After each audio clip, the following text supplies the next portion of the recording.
Good morning students. आज हम अपने प्रथम पेपर के प्रथम टॉपिक ब्रिटिश संविधान की विशेषताओं के बारे में पढ़ने जा रहे हैं। हमने पिछले लेक्चर में ब्रिटेन के संविधान के प्रमुख स्रोतों के बारे में जानकारी हासिल की। ब्रिटिश संविधान एक अनूठा संविधान है। यह दुनिया का प्राचीनतम और एकमात्र अलिखित संविधान है। इस प्रकार ब्रिटिश संविधान दुनिया के अन्य संविधानों से थोड़ा निराला है। आइए हम उसके विभिन्न विशेषताओं पर दृष्टिपात करते हैं। पहला, विकसित संविधान। ब्रिटेन का संविधान गत 1300 वर्षों के निरंतर विकास का परिणाम है। यह समय और सहयोग की संतान है। जिस प्रकार कीचड़ में एक सुंदर कमल खिलता है, उसी प्रकार निरंकुश राजतंत्र में से ब्रिटेन में एक प्रजातंत्र विकसित हुआ। संविधान में विकास की एक अविच्छिन्न निरंतरता पाई जाती है। इसका कारण ब्रिटिश जनता का विकासवादी स्वभाव है, जो क्रांति की अपेक्षा विकास को अधिक पसंद करता है। दूसरी विशेषता है अलिखित संविधान। ब्रिटेन के संविधान की कार्यविधि को रूढ़ियों ने बहुत अधिक प्रभावित किया है, इसलिए बहुत से लोग ब्रिटिश संविधान को अलिखित ही मानते हैं। यह अलिखित इस अर्थ में है कि कभी भी यह संविधान सभा द्वारा नहीं बनाया गया है और इसके अनुच्छेद नहीं लिखे गए हैं।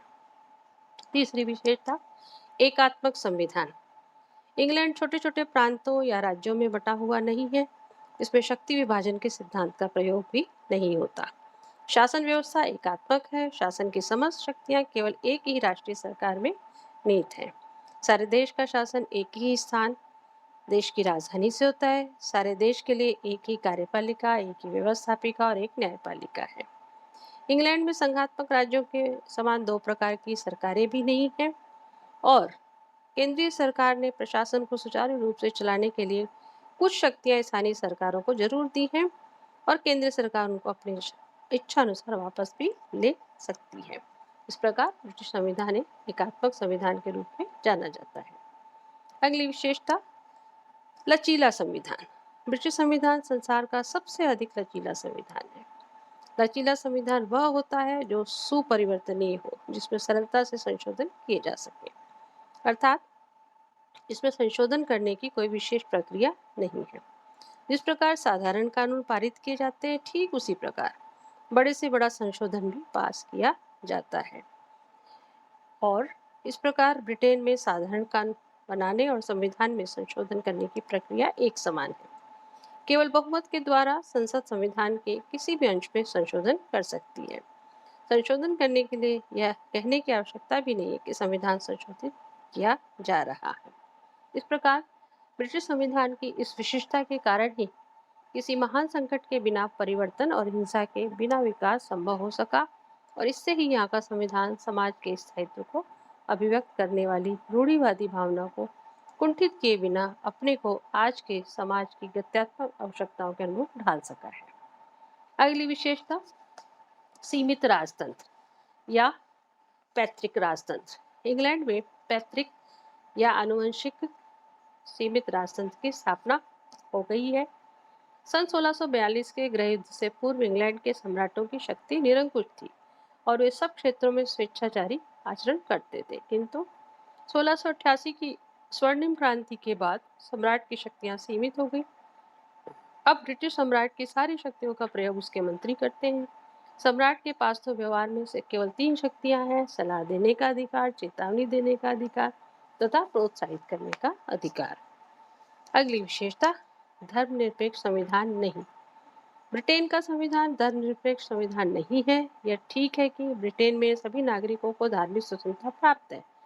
किसी भी धर्म का व्यक्ति प्रधानमंत्री तक बन सकता है, परंतु साथ ही ब्रिटेन में यह भी आवश्यक है कि उसका राजा अथवा उसकी रानी प्रोटेस्टेंट ईसाई ही हो। अगली विशेषता संसदीय शासन प्रणाली। ब्रिटिश संविधान की एक विशेषता यह है कि वहाँ संसदीय सरकार है, अर्थात संसद में जिस दल का बहुमत होता है उसी दल की सरकार बनती है और वह तब तक कार्य करती है जब तक संसद का उस पर विश्वास रहता है। संसद का विश्वास खो देने पर उसे त्यागपत्र दे देना होता है। अगली विशेषता संसद की सर्वोच्चता। इंग्लैंड में सर्वोच्च सत्ता का वास संसद में है। इस दृष्टि से ब्रिटेन की संसद सभी देशों की संसदों की तुलना में अधिक शक्तिशाली है। ब्रिटेन की संसद की शक्तियां अपरिमित हैं। डायसी के अनुसार कानूनी दृष्टि से हमारी राजनीतिक संस्थाओं की प्रमुख विशेषता संसद की सर्वोच्चता है। संसद की शक्ति इतनी सर्वोच्च है कि उसको व्यवस्थापन द्वारा भी सीमित नहीं किया जा सकता। संसद जो भी कानून बना देती है वह अंतिम है। उसे सर्वोच्च न्यायालय में चुनौती भी नहीं दी जा सकती। सर्वोच्च न्यायालय उसे अवैध घोषित नहीं कर सकता। अगली विशेषता, मिश्रित संविधान। ब्रिटिश संविधान वस्तुतः एक मिश्रित संविधान है। इसमें राजतंत्र, कुलीन तंत्र और प्रजातंत्र के तत्व हैं। ब्रिटेन का शासनाध्यक्ष आज भी राजा या राजनी है, जो कि वंशानुगत है। सिद्धांत शासन की समस्त शक्तियां आज भी सम्राट के हाथों में है। उसी के नाम पर शासन चलाया जाता है। यह राजतंत्र का प्रतीक है। तो लॉर्ड सभा कुलीन तंत्र की यादगार है। इस सदन के अधिकांश सदस्य वंशानुगत आधार पर चुने जाते हैं।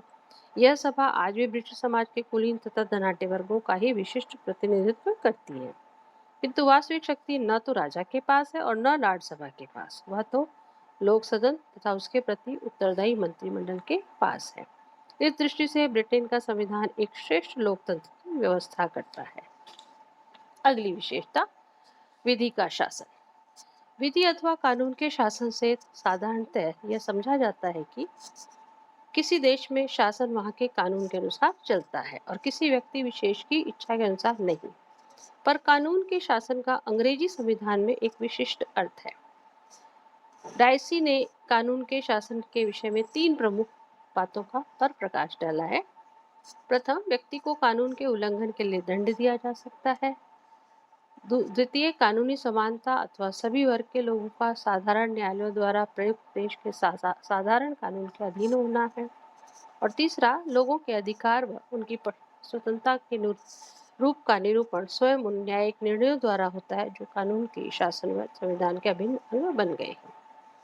किंतु धीरे धीरे कानून के शासन का धीरे धीरे हास्य हो रहा है। प्रशासनिक कानून तथा प्रदत्त व्यवस्था के फलस्वरूप कानून का शासन पूर्णतः प्राय भी कई बार दिखाई देता है। अगली विशेषता, सिद्धांत और व्यवहार में अंतर। ब्रिटिश संविधान की यह अद्भुत विशेषता है कि जैसा दिखाई देता है वैसा है नहीं और जैसा है वैसा दिखाई नहीं देता। ब्रिटिश संविधान के सिद्धांत और व्यवहार का यह अंतर किसी एक क्षेत्र में नहीं बल्कि कई क्षेत्रों में दिखाई देता है। सिद्धांत ब्रिटेन में निरंकुश राजतंत्र है। शासन का संपूर्ण कार्य राजा के नाम से होता है और राजा की मुहर लगाने पर होता है। किंतु व्यवहार में राजा एक शानदार कठपुतली का अतिरिक्त कुछ भी नहीं है। इस प्रकार संसद के द्वारा निर्णित और मंत्रिमंडल के द्वारा जारी व्यवस्था पर राजा को अपनी मुहर लगानी ही पड़ती है। इस प्रकार राजा एक प्रतीक के रूप में ही कार्य करता है। संसद और मंत्रिमंडल के परस्पर संबंध भी सिद्धांत और व्यवहार में अंतर दिखाते हैं, क्योंकि कॉमन सभा केवल आलोचना का मंच है, क्योंकि मंत्रिमंडल संसद का उत्पादन है, लेकिन उसे इतनी शक्ति प्राप्त है कि वह अपने उत्पादनकर्ताओं को भी समाप्त कर सकता है। सैद्धांतिक रूप से इंग्लैंड में एकात्मक शासन प्रणाली है, जिससे ऐसा आभास होता है मानो इंग्लैंड में संपूर्ण शासन सत्ता का केंद्रीकरण हो, परंतु व्यवहार में वहाँ शक्ति का पर्याप्त विकेंद्रीकरण है। स्थानीय स्तर पर वहाँ पूर्ण स्वशासन है। इंग्लैंड में राजतंत्र है। यह बात अंग्रेजी संविधान की अवास्तविकता है, क्योंकि वहाँ वास्तव में लोकतंत्र है। अवास्तविक रूप में वहाँ राजा का प्रभुत्व है, जबकि वास्तव में वहाँ जनता संप्रभु है। और इस प्रकार हम देखते हैं कि ब्रिटिश संविधान अपनी उपरोक्त विशेषताओं के कारण एक अनूठी व्यवस्था के रूप में दुनिया भर में स्थापित है। धन्यवाद।